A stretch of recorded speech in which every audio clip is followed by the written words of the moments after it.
Hello, it's Andrea, and today we are sharing part 3 of our coverage of the lawsuit against Rady Children's in San Diego, California. If you have not listened to the first 2 episodes, please do go and listen to those first, as this episode will make a lot more sense. So we have previously covered the events that led up to Dana Gasquet and her husband, Bill Meyer, suing Rady Children's and a number of other defendants. Today, we're going to be jumping back into the story in early 2020 and learning a little bit more about what happened with Madison Meyer, Bill and Dana's daughter, after she was returned to the custody of her parents and how she ends up ultimately joining this lawsuit. I'm starting off with a solo mission to recap some of the events, and then I will be back with Dr. Bex to pick up our conversation about the legal case as it stands today.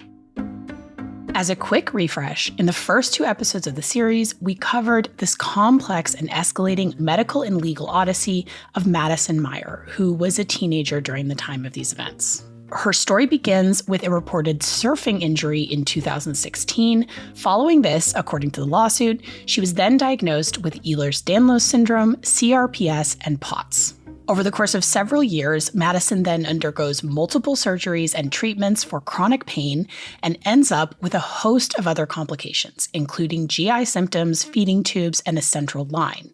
Her treatment spanned multiple healthcare systems, including Kaiser Permanente, where her parents work, and a controversial specialist in New York, who we will be covering in an upcoming episode. Ultimately, Madison ends up being admitted to Rady Children's in early 2019. During this time, the hospital's suspicions of medical child abuse prompted covert video surveillance and 2 reports to Child Protective Services, or HHSA, as it's known in California. The second of these reports leads to a court-ordered separation from Madison's parents, which takes us up to where we begin our episode today. On February 5th, 2020, juvenile court judge Michael Imhoff dismissed the second Health and Human Services Agency, HHSA, complaint and returned custody of Madison to her parents, Bill and Dana. So importantly, we do not have a copy of this judge's order because it's not part of the public record. So we do not have the full story of why the judge made this decision. But there are several interesting quotes included in the lawsuit that have also appeared in the media coverage that give us a bit of insight. As to the evidence presented at trial about the abuse itself, all we know is that the judge ultimately ruled that he found the allegations of Munchausen by proxy to be, quote, unfounded. Now, as a reminder, the role of a juvenile court judge in a case like this is to determine whether or not the parents can provide a safe home for their child, which this judge evidently believed that they could at this time. Now, as we've discussed many times on this show, this judge's decision could mean a lot of things. It could mean that he didn't find the evidence presented at trial to be convincing. It could mean that he didn't have any understanding of what Munchausen by proxy abuse is, which unfortunately is often the case with judges. It could also mean that he doesn't believe Munchausen by proxy even exists. Again, not as uncommon as one would hope. And in fact, this order includes a pretty charged comment about Munchausen by proxy from Judge Imhoff, who said that Madison's parents, Bill Meyer and Dana Gasquet, had been, quote, branded with their own scarlet letter, meaning that of being Munchausen by proxy perpetrators. This judge also seems to have pretty strong feelings about the use of covert video surveillance, saying, quote, the way it was implemented was an unbelievable invasion of privacy, an insensitive invasion of privacy. And this covert video surveillance is pretty central to this lawsuit. So what do we know about what was captured on this video surveillance, which took place while Madison was in the hospital with her parents?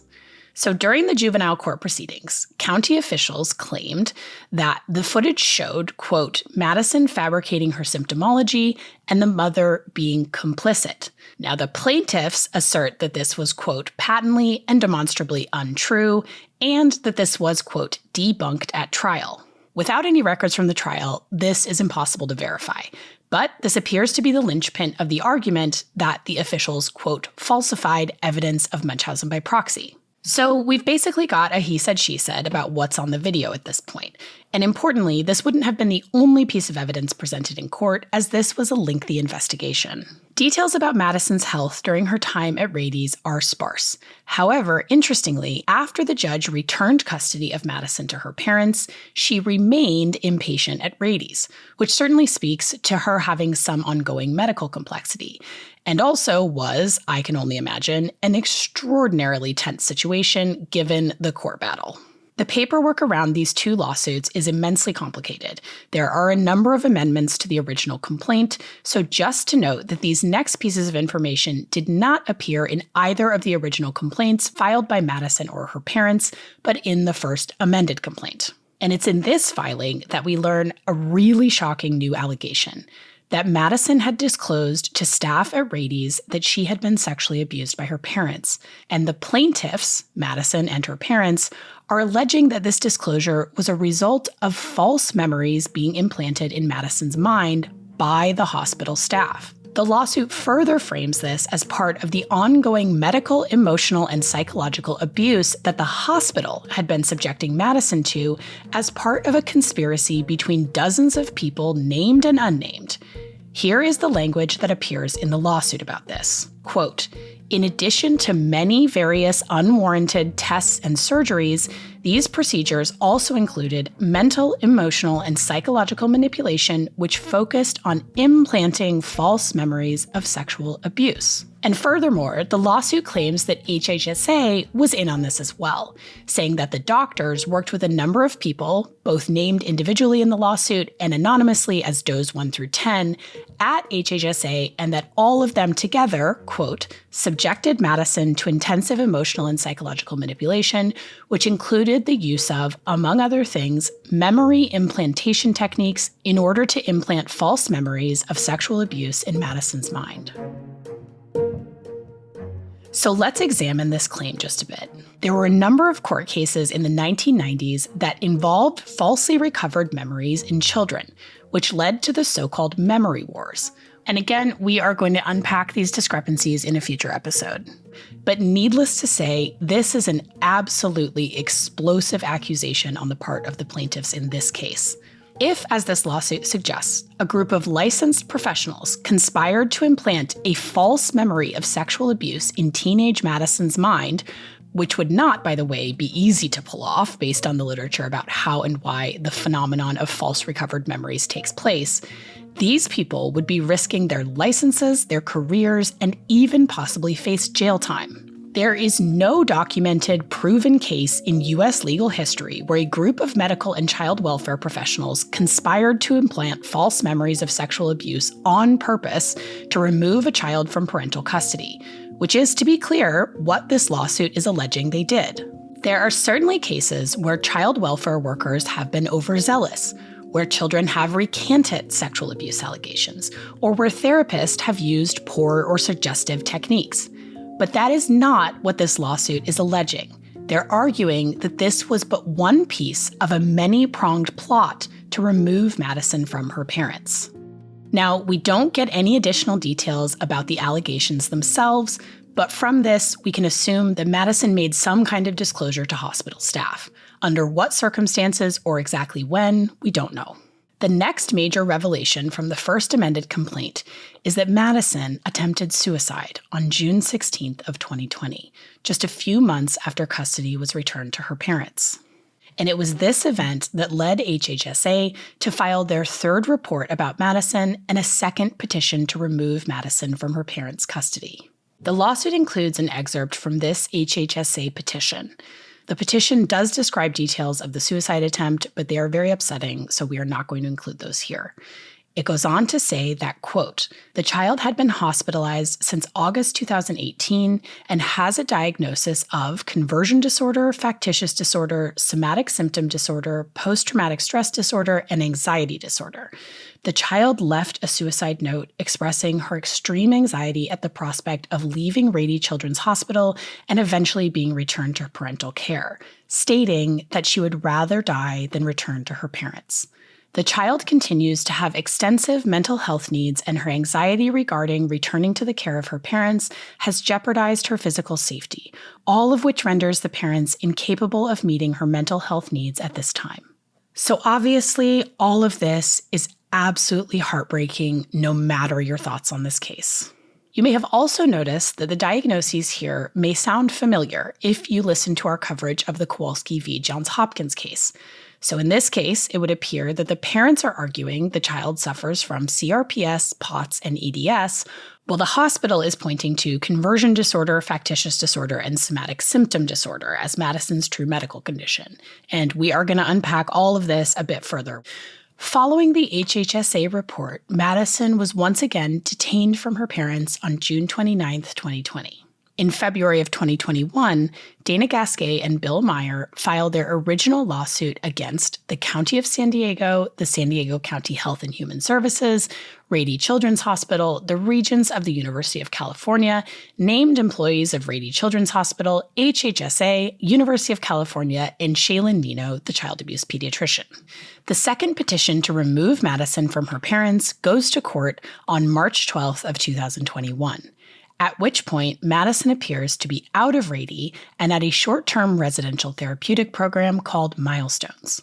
This second petition to remove Madison from her parents' custody is based on the suicide attempt and the sexual abuse allegations, and the county rests its case on April 23, 2021.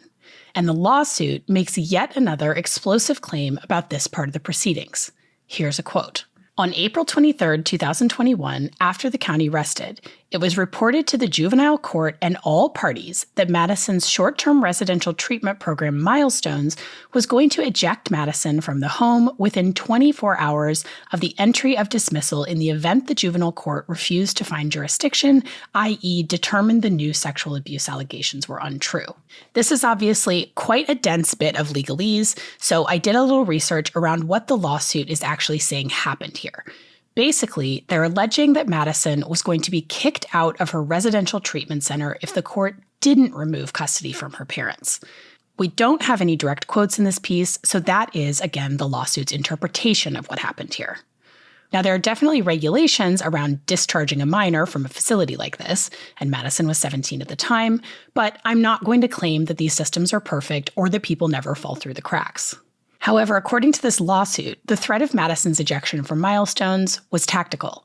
So basically, they're arguing that Milestones was now in on the conspiracy to keep Madison separated from her parents, and that they pressured the court to keep Madison in state custody. The lawsuit claims that because Dana and Bill didn't want to see their child, quote, homeless, disabled, and on the street, that the parents stipulated to the juvenile court's jurisdiction, meaning they conceded to let the court keep Madison in state custody. So, they are positing that they were given the choice between agreeing with the court that they shouldn't have custody of Madison or their child being homeless. And again, we cannot verify the veracity of this claim based on the information we have. The lawsuit also alleges that the county's petition to remove Madison itself was, quote, knowingly fraudulent because, again, I'm quoting, Madison's distress was caused and generated not by any real fear or concern about returning to her parents, but rather as a direct result of the months of psychiatric and psychological manipulation and coercion she had endured at the hands of defendants.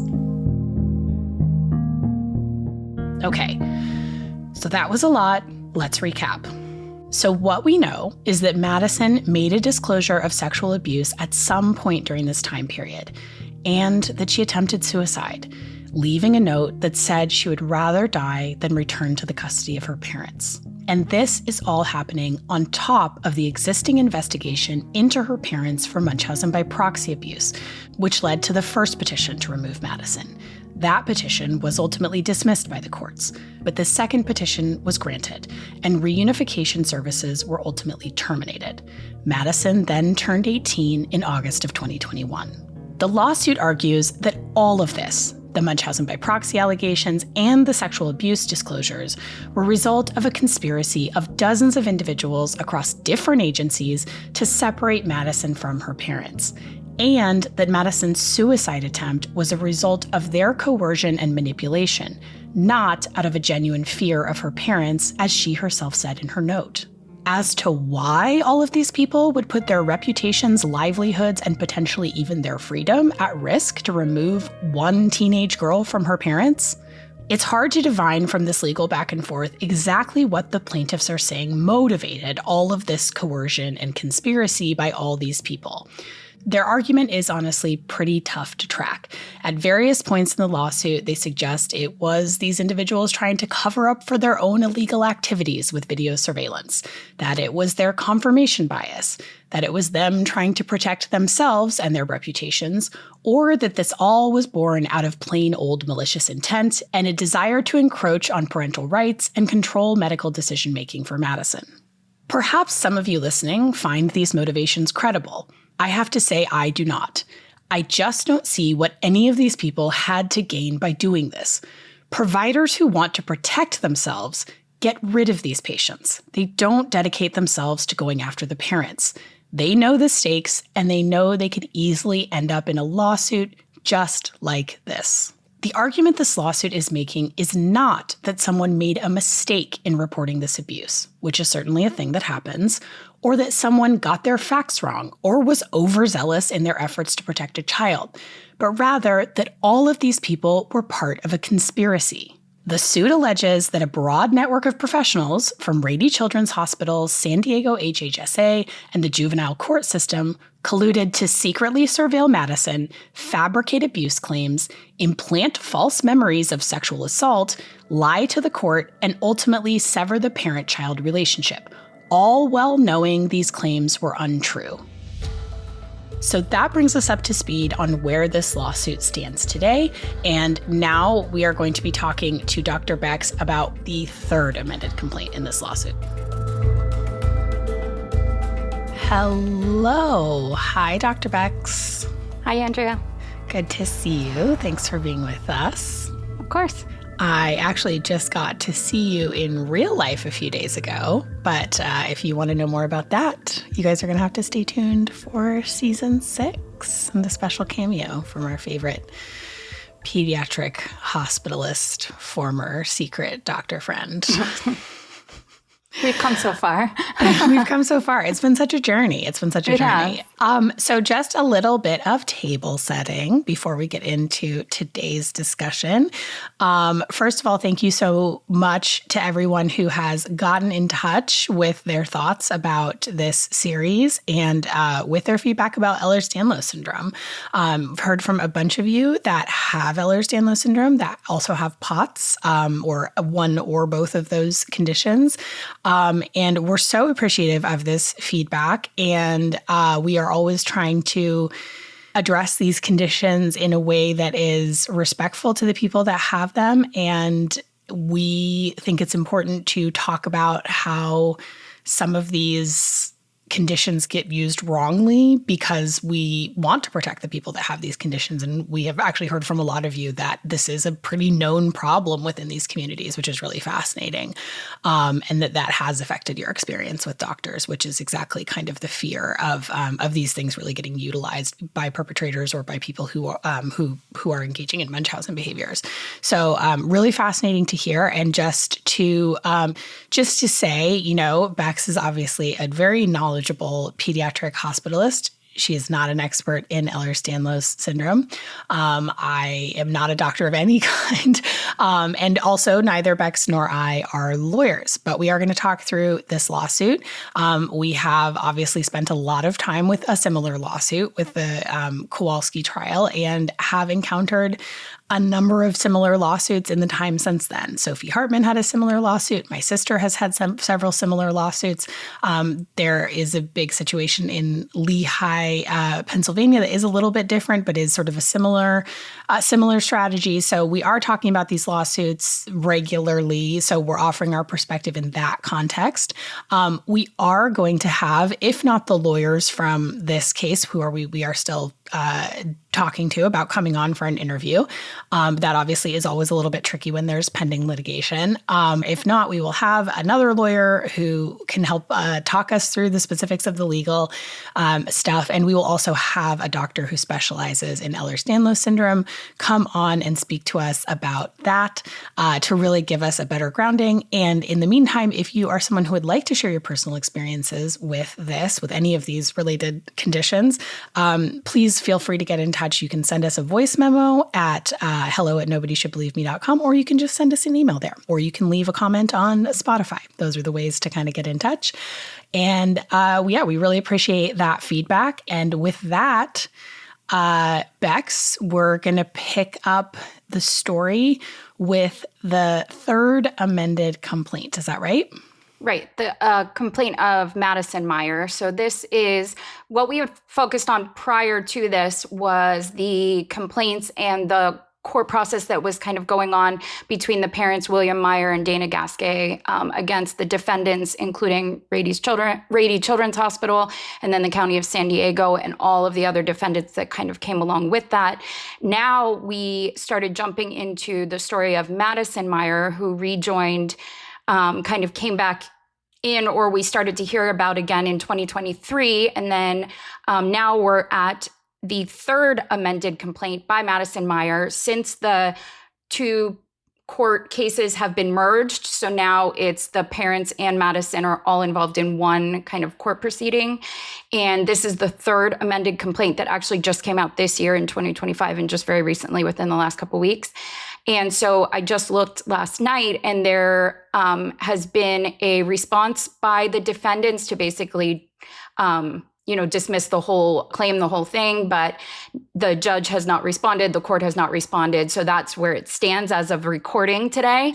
And now what I wanted to do is kind of go through each of the claims that are standing right in front of the court right now, hoping that maybe we can talk a little bit about them and kind of see how we're feeling or thinking. And then that way, when the response comes or things happen, then we can kind of keep going forward with the case and following along kind of in real time from there. So what is in this? What is in this third amended complaint? So now they're just going claim by claim and using all like kind of the legal terminology and really stating out why each of these claims should hold in their mind. And then I guess it goes to the defendants to come back and say if there's kind of legal precedent in cases that would justify dismissing any of these. And then the judge kind of decides. But at this point, this is where we stand. So I'm just going to go complaint to complaint and then kind of I have some questions for you specific to each one, just because, again, from our experiences and then my experiences, as a physician, I think we kind of have a unique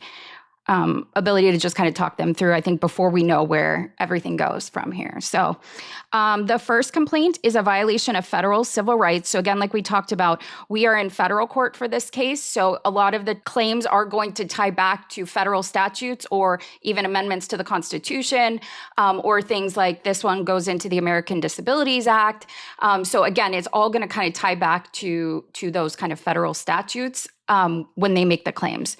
So the first one is a violation of federal civil rights, and this is on the unwarranted search and surveillance and the invasion of privacy. So the kind of the basis or the gist, if you read all of the parts of this portion of the complaint, are speaking more to the video surveillance. So like we talked about last time, it was those, I believe at this point, they're saying 38 days of video surveillance that occurred in the hospital room of Madison, 24 hours a day, 7 days a week, and involved the surveillance of Madison and her parents at any point that they were within the hospital room.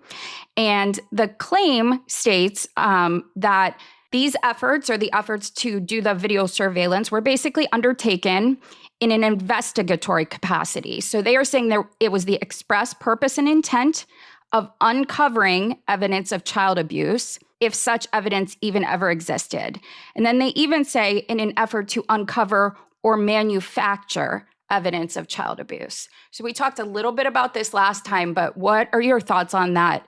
Kind of the word, the parentheses or manufacture kind of stuck out to me a bit. Yeah, I mean, there's some real complexity here because, as we've discussed, covert video surveillance has been used for decades in an investigatory capacity to determine whether or not child abuse is happening.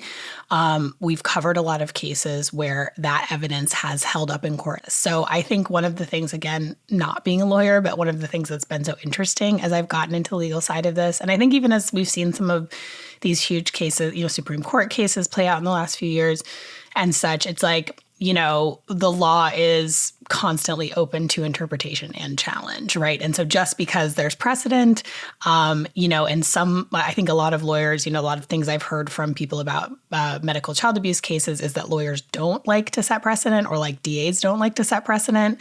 But then I think there are some lawyers maybe that do, and that is like sort of more activist-y lawyers that really do want to like overturn things. I kind of think about these things as like, when you think about the kind of the trajectory that overturned Roe v. Wade, right? It was a series of cases along the line that then ended up overturning, 40 years of precedent. Or 50 years of precedent. So I think there is precedent where this kind of evidence has been accepted, and sort of I don't know the exact legal language, but basically there is no reasonable expectation of privacy when you're in a hospital room. I think beyond probably like being in the bathroom or something, but but that this is included in hospital policy and that kind of thing. So obviously this case, like part of the point of it seems to be to challenge that, right? And to say that like to set a new precedent that you actually cannot surveil families when you suspect that they're abusing their child. And again, it's this tension between a parent's rights to privacy versus the safety of their child. And so I think it just kind of speaks to that tension. So certainly like that piece about this covert video surveillance will be interesting to see how it plays out.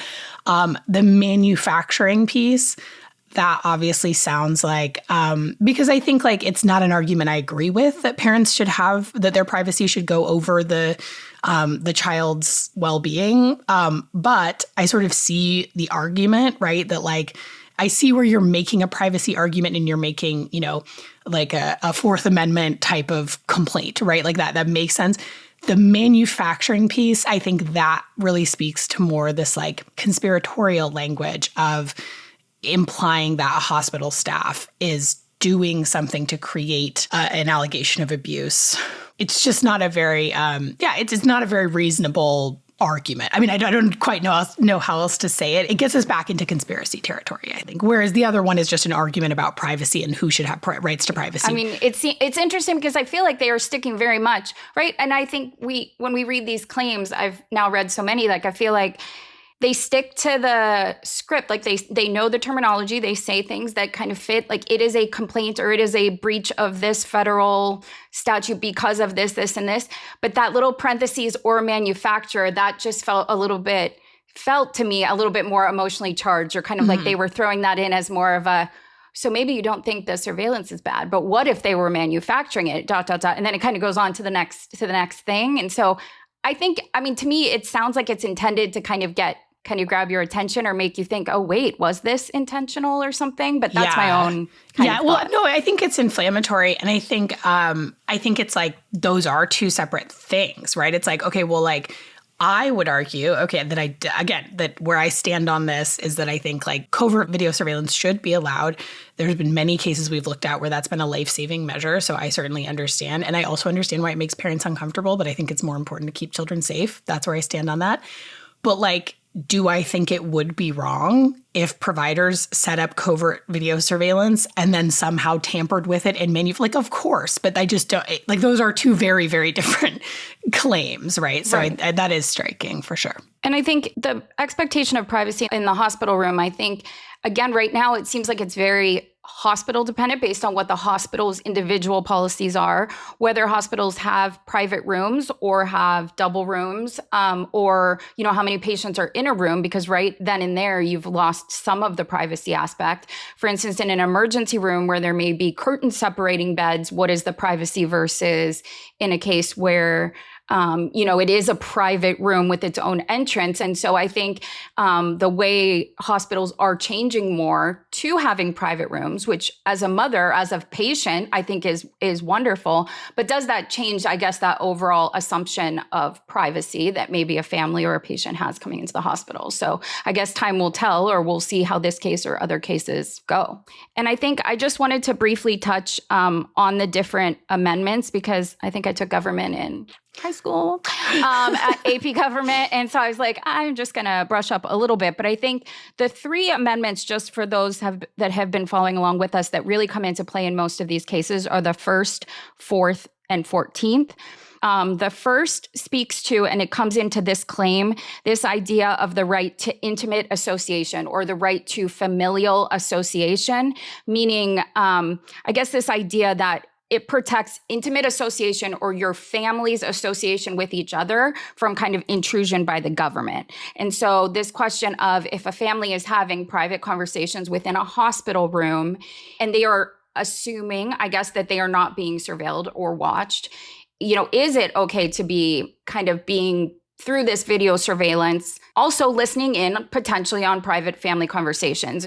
The Fourth Amendment is the one that is search and seizure. But they bring this in about kind of protecting a family's home. So in the sense of if CPS shows up at your door or Child Protective Services shows up at your door, do you have to let them in? Or in a hospital situation like happened here, they basically called the dad, it sounds like from the court documents anyway, into a room to tell him that at that point that the custody had been changed to the County of San Diego.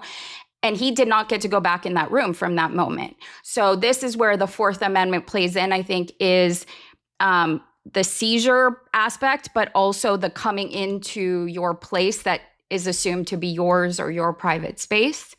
And then the 14th is probably the one that gets, I think, interpreted in a lot of court cases. So there's a lot of case history that you can go back to.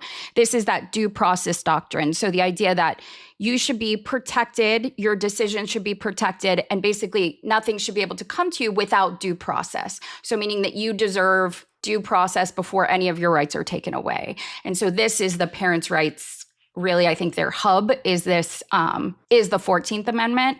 And so all of that is used in this first claim regarding the video surveillance as it's an intrusion into a family association. It's an intrusion into, a family's privacy. And then the idea that should that freedom be taken away without any due process? So like basically without the family being aware. Yeah, it's really interesting. And there's just such interesting tensions in these cases. And I think it's like really comes down to sort of how you view the parent-child relationship and sort of how you view children, right? And I think that there are wider differences in this than I realized when I set out on this work. And due process is obviously something that is being talked about a lot in the news right now because there are both immigrants and citizens, in some cases, being removed without due process. And that is obviously a horror.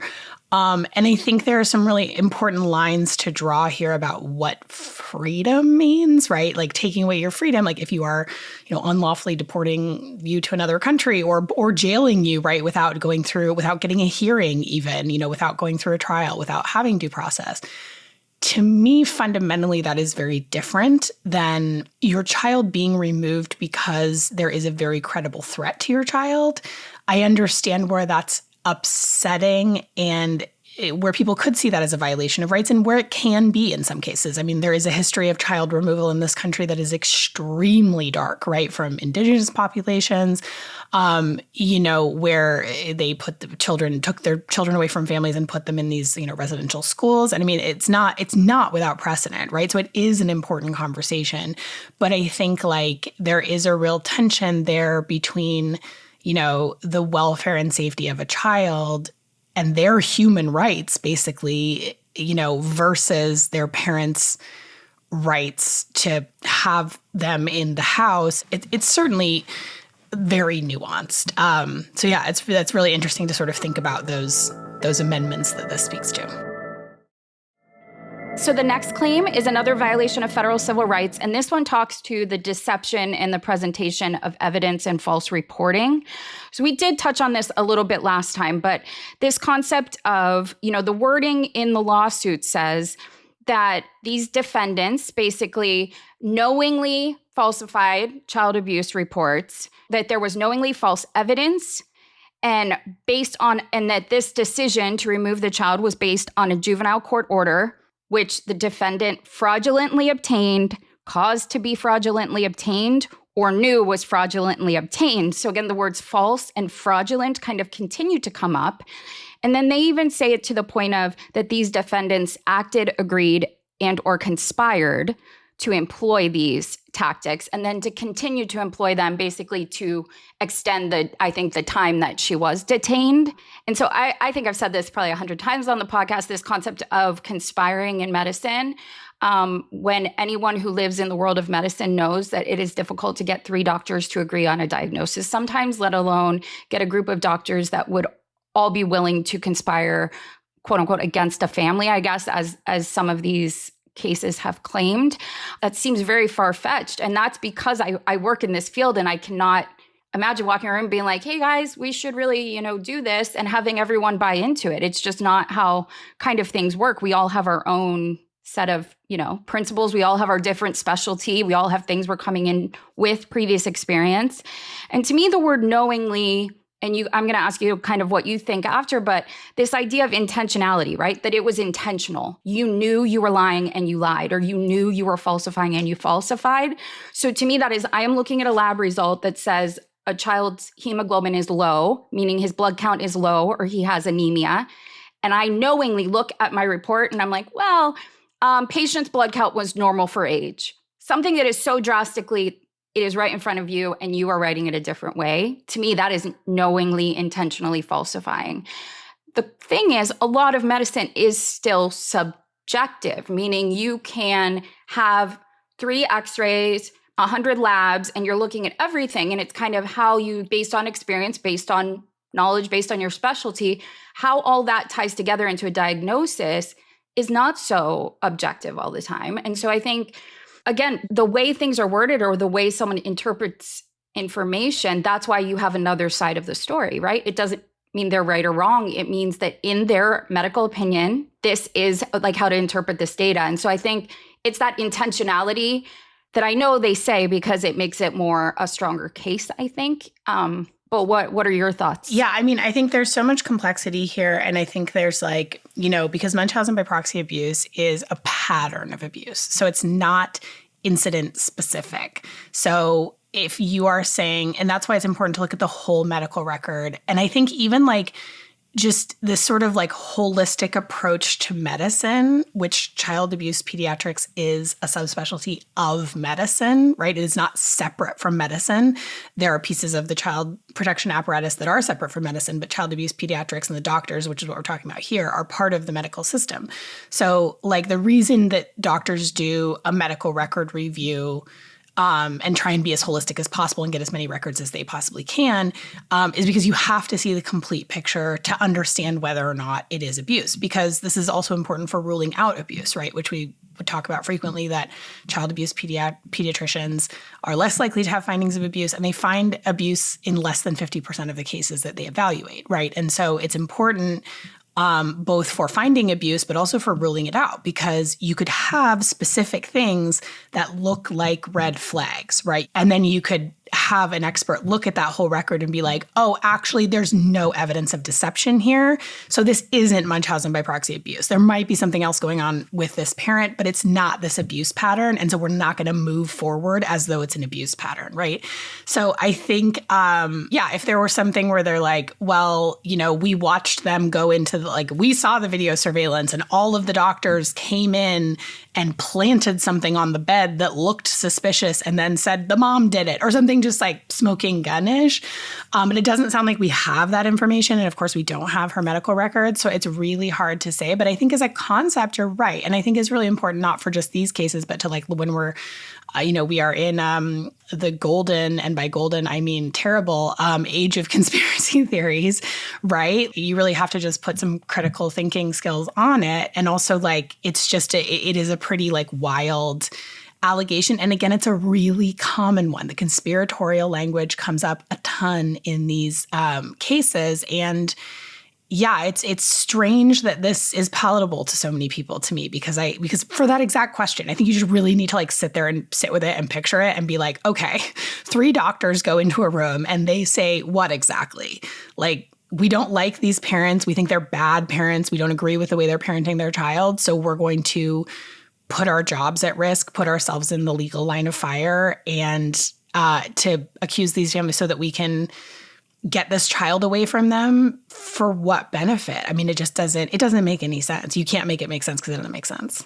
And I think we put stuff into the medical record. We know that is forever discoverable, forever there. It is not hearsay. It is you wrote the words. So again, I would hope most physicians are doing that with a sense of integrity, meaning that I am not going to write something that I did not see with my own eyes. I mean, again, of course, as we've talked about, there are bad, I'm sure there are people that may, or you may document a physical you didn't do because it's a checkbox or whatever might happen. But they talk a lot about like misquoting. And I think this is going to be difficult because of the he said, she said aspect. If I put something in quotes in a note, it is something I know I heard and that usually someone also heard, like meaning a resident was with me and can also document that they heard it, or a, nurse was in the room. And when you say in quotes, you mean like mom says? Yes. And again, I would only quote the part that they said.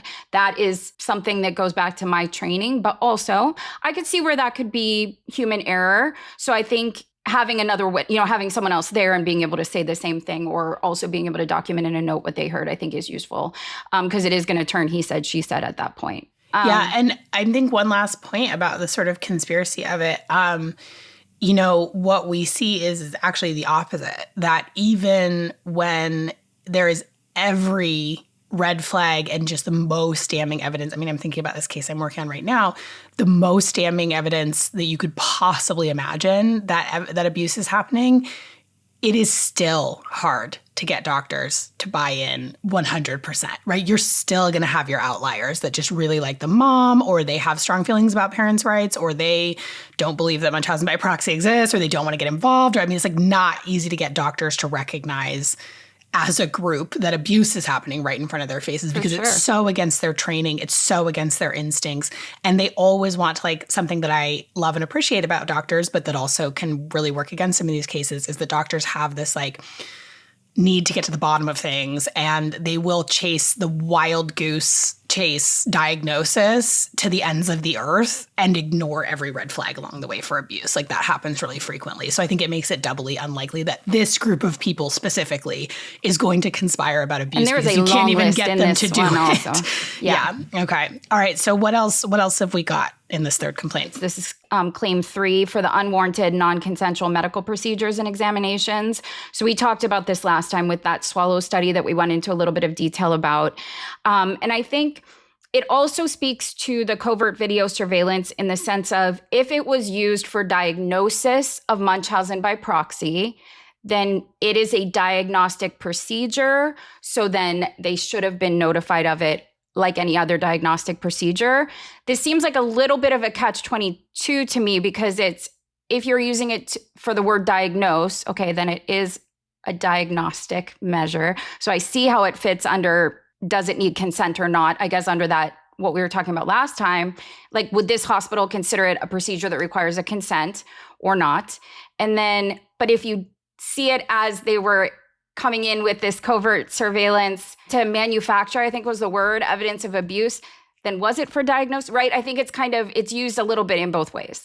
Yeah. Yeah. And I mean, it's tricky once you're in a potential abuse situation, because, if you think about like something like a swallow study, well, if they're claiming that the child cannot eat and that child has a feeding tube and the hospital suspects that she doesn't need it, then they need to determine whether or not she needs it to properly treat that child. And so I don't know. Yeah, I mean, I think it like makes a lot of sense that they did that. Yeah, but we have talked about that quite a bit. But it's I think especially striking because of how many other extremely invasive procedures this child had up until this point, that it doesn't seem like a swallow study would stick out. But again, and I think a swallow study too, if the parents did refuse that, would that be something you would then go to a court order for, to be honest? Well, because right. I mean, I'm thinking for me, myself as a physician, feeding through a G-tube is not, I'm sorry, sometimes I have to tell a family, look, if that's the one thing they need to be safe and be healthy, big picture, it's a little procedure, like you get a little tube. I can kind of say it that way in the sense of,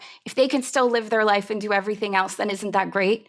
But at the same time, you're saying, but if they can eat, why are we doing it this way, right? I mean, like, if they don't have a physiologic reason they can't eat, is it harmful to then not allow them to? Right. Well, and it's not, and feeding tubes are not without risk, right? Exactly. I mean, there's a risk of infection. So that's not good medicine. Like if you're giving a child a feeding tube that doesn't need one, that's not good medicine. That's not do no harm. And so, it's just interesting thought experiment of like, if they'd refused the swallow study. And I think I would say I probably would have, in my experience, if I thought there was a true chance that it would change the outcome for the child, I think I would at least argue in favor of doing it. But I don't know what the exact circumstance is.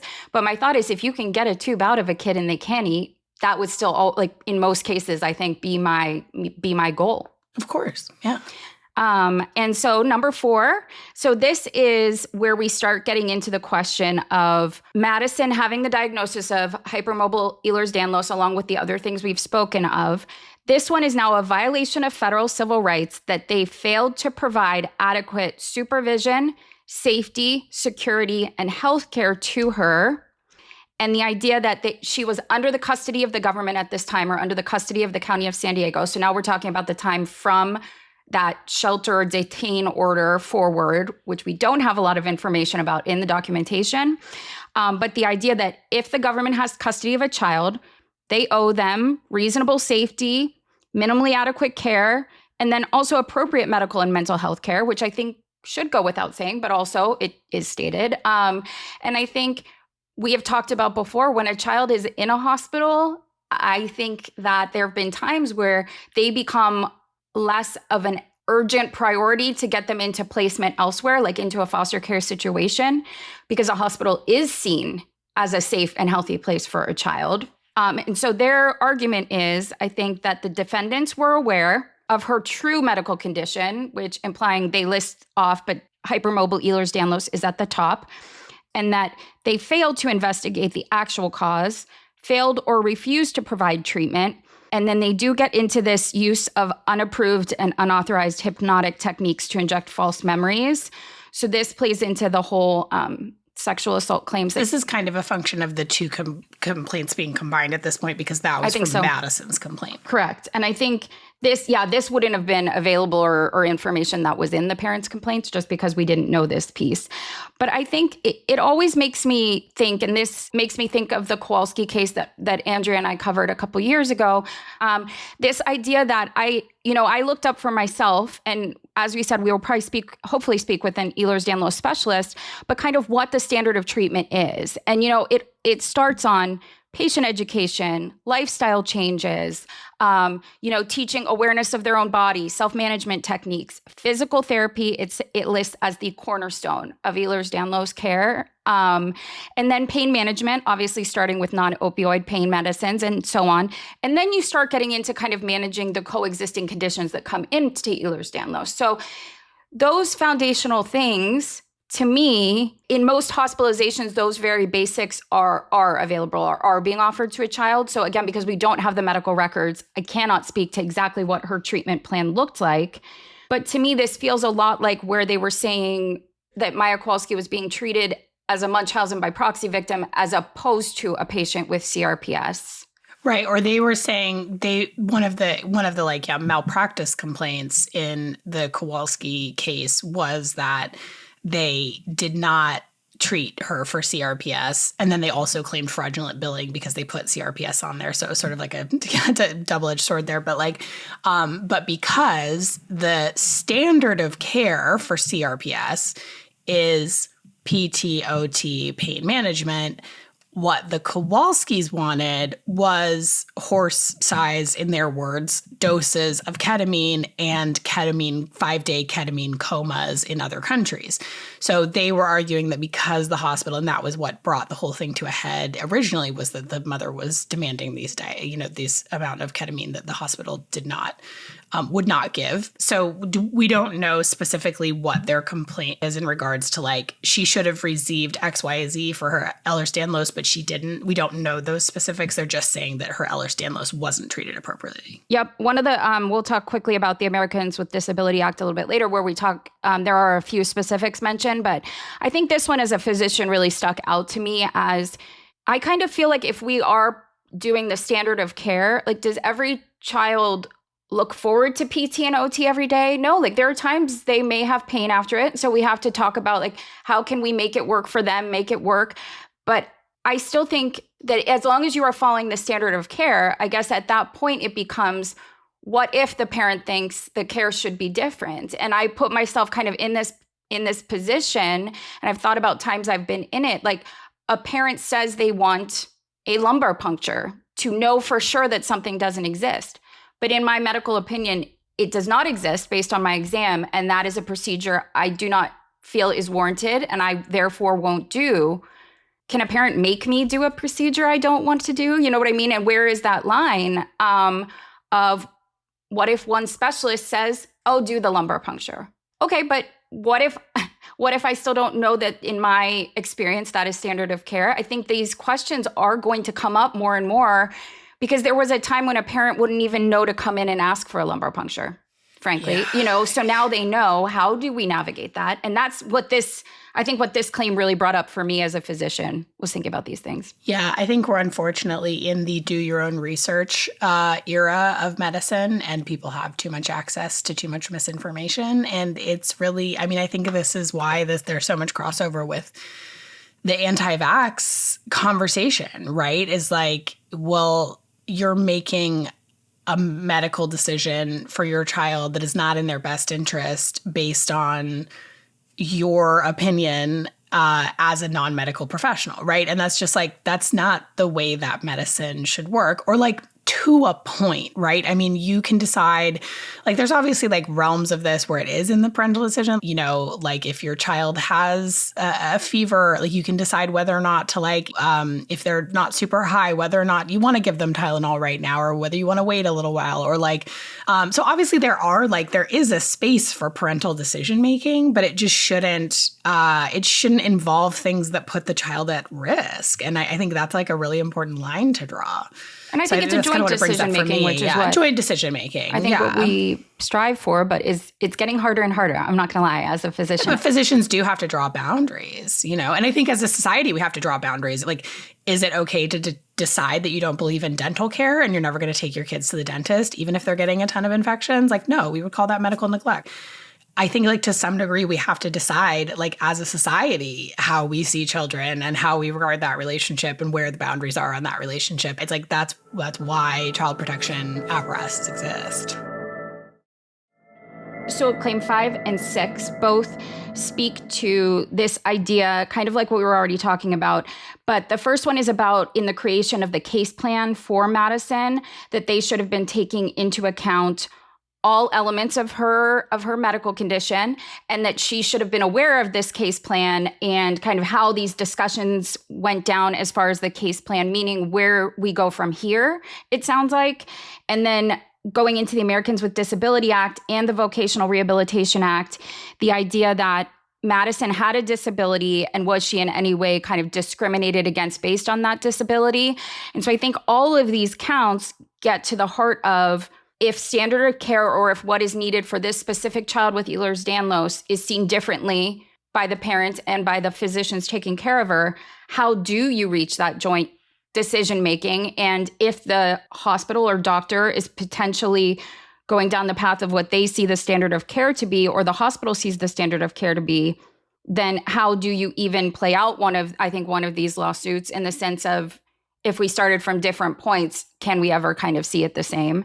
And then the idea of this being a disability, so I did look this up just so I could kind of speak a little bit to it, but Ehlers-Danlos in and of itself is not in this blue book that the Social Security Administration puts out for standalone diagnoses that basically put you in the ability to be able to have disability services. And so it is seen as a disability, but it is not in that book. It has to be Ehlers-Danlos plus. So Ehlers-Danlos plus some substantial functional impairment, inability to maintain walking or standing for long periods, chronic severe instability or pain, things that are actually interfering with your ability to work, your ability to, I think it says to perform, quote, substantial gainful activity.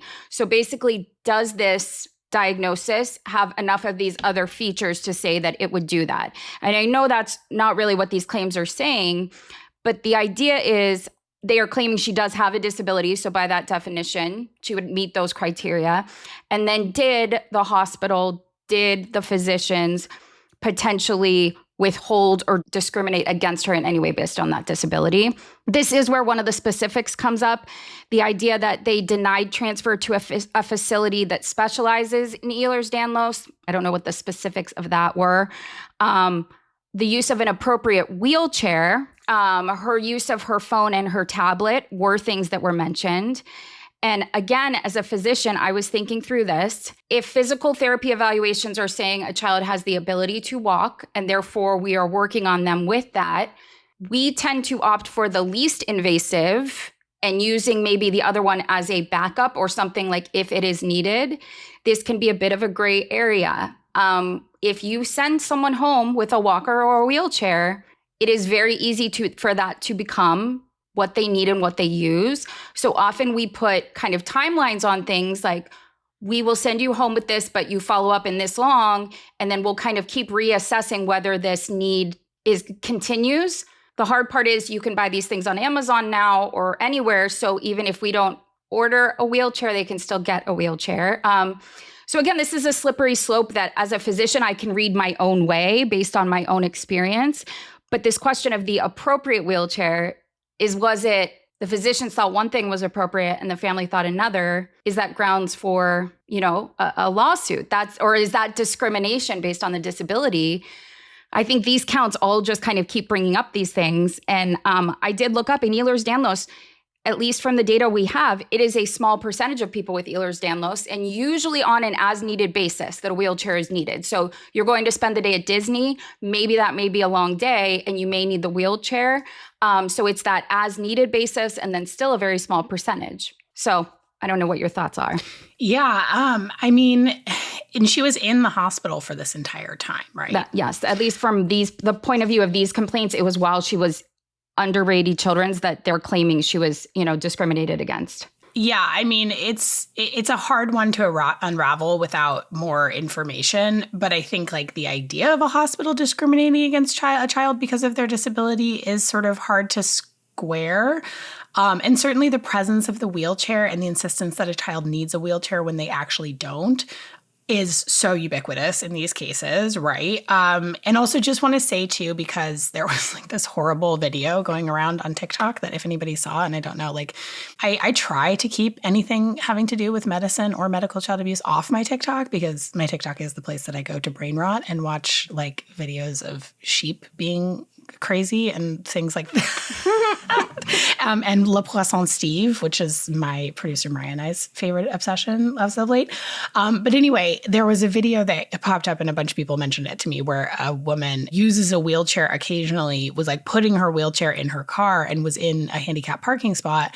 And some man came up to her window and berated her for faking. So that's obviously horrible behavior on behalf of that man who chose to insert himself into the situation.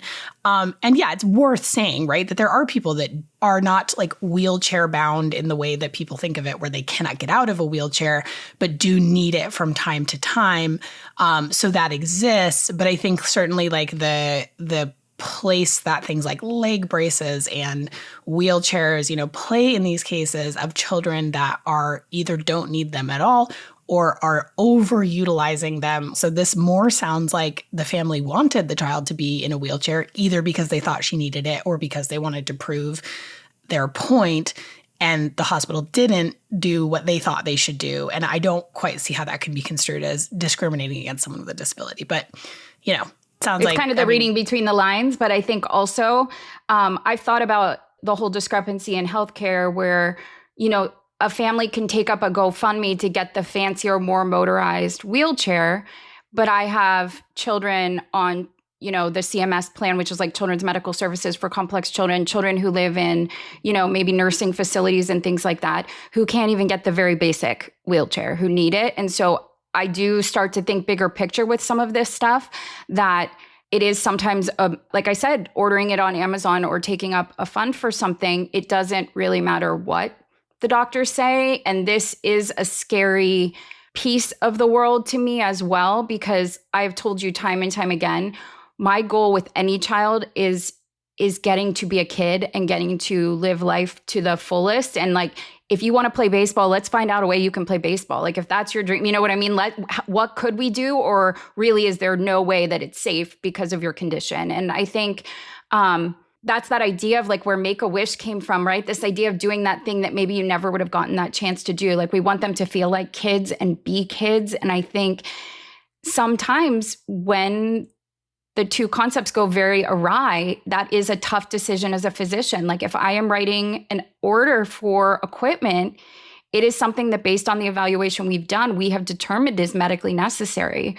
Writing it because a family wants it, or I don't know, that starts to cross into, unethical territory for me, at least assuming I am looking at the whole picture and I'm listening to all sides and I'm seeing what I'm supposed to see as a physician.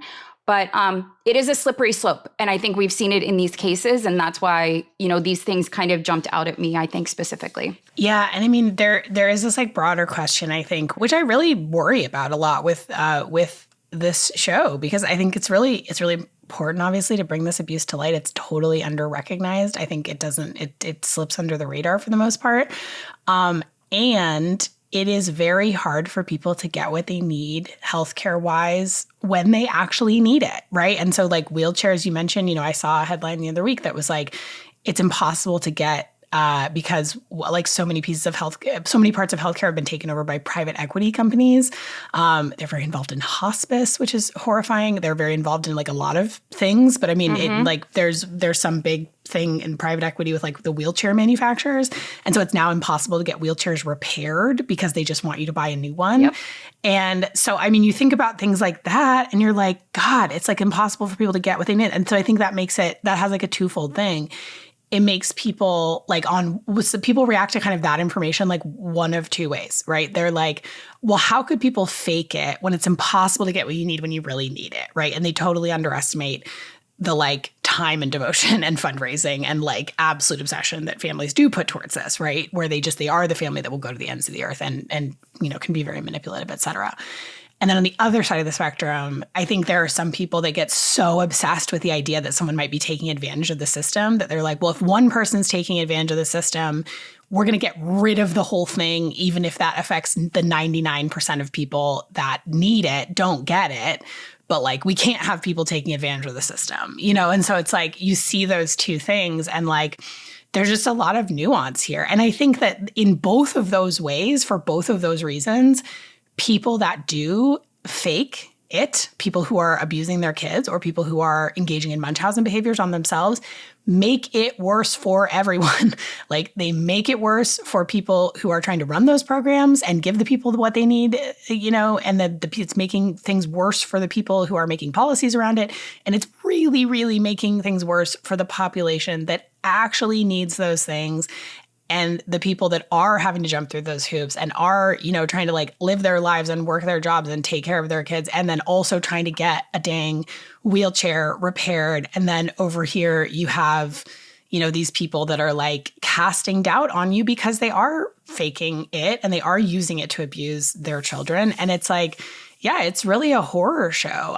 But yeah, oh, what a morass, And it goes into the education system. It goes into every aspect of this. Like there are kids, I've talked to families about getting like a 504 plan for a child with true disability and how many calls a family has to make and how many meetings and how many things. And yet some of these children that I have met, I'm saying over my whole career, that are developmentally normal, who could excel in a normal classroom, who these parents do fight to get them these services, but there are only so many services to go around. These things are finite, and it is not just they may have a wheelchair. They may have the wheelchair embroidered with the child's name, with all of the newest things, with the, these things that money does not come out of the equation. Like there is some piece of that.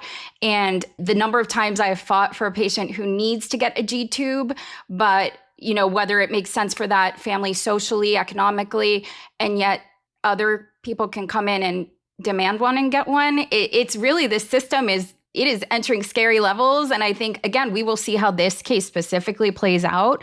But this does bring into question, I think, a lot of what we do in medicine in terms of trying to get a child home and trying to get a child to function and trying to get a child to be as childlike or be as much of a child as they can. If we are working against each other in that, we're going to hit impasses, I think, on all of these things. Yeah.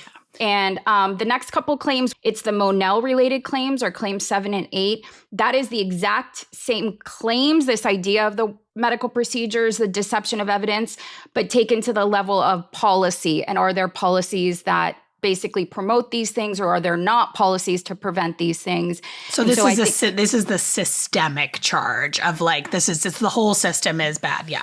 Right. And then the 9th claim is the Unrest Civil Rights Act. This is, again, speaking to if you are in a business in California, they shouldn't be able to discriminate against you. So the idea of the hospital as a business, and therefore the same claims just under a different act.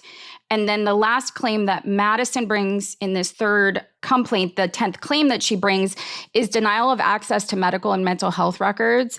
And this is a very short claim, and it doesn't give a lot of detail, but basically the statement is that she herself made multiple requests for a complete copy of her records, and that there has been refusal on the side of Rady's and the medical defendants in this case to not comply with these requests. Again, I think at this point, this one is going to be probably a he said, she said, or they can go back to any email communications and kind of see what holds water. But this to me, I think curious to see where it goes, because if this was done all legally and she was requesting the records, where does that line cross? And I think depends on the state, it depends on the county, it depends on the institution, all of those specific policies. Interesting. So this is the complaint as it stands. So now this is where we are today. Yes. Yeah. Okay. So the judge, hot off the presses. So the judge will decide which of these claims can move forward and against whom, and then we'll have motions and hearings and possibly eventually a trial. What do we know about what the hospital, because the hospital then filed a motion to dismiss these claims? I think all of the defendants. So there's the county and their defendants, okay. Rady and their defendants. And so from what I could see, again, I just looked last night, they have just filed a general dismissal of all claims. And so that's the last document in the court doc right now. I don't know if they're going to come back specifically with each individual claim as they did with some of the parents' complaints, or they're kind of trying to kind of close this on a bigger picture point. And then that's where it stands. So I think. And is there anything, have we been able to glean anything from the hospital's response, or are they basically just kind of pointing to statutes? I think it's very much on foundational.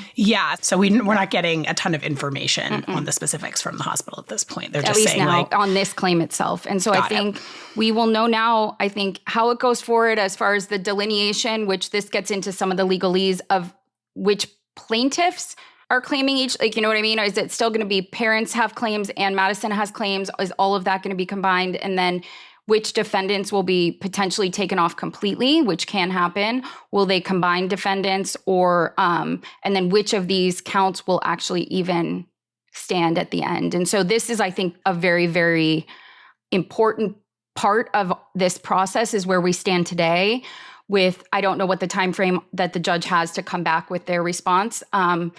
But it sounds like that's going to be then what goes forward. And that will be the point at which they determine if this is going to head forward into trial or settlement, or kind of where it goes from there. Got it.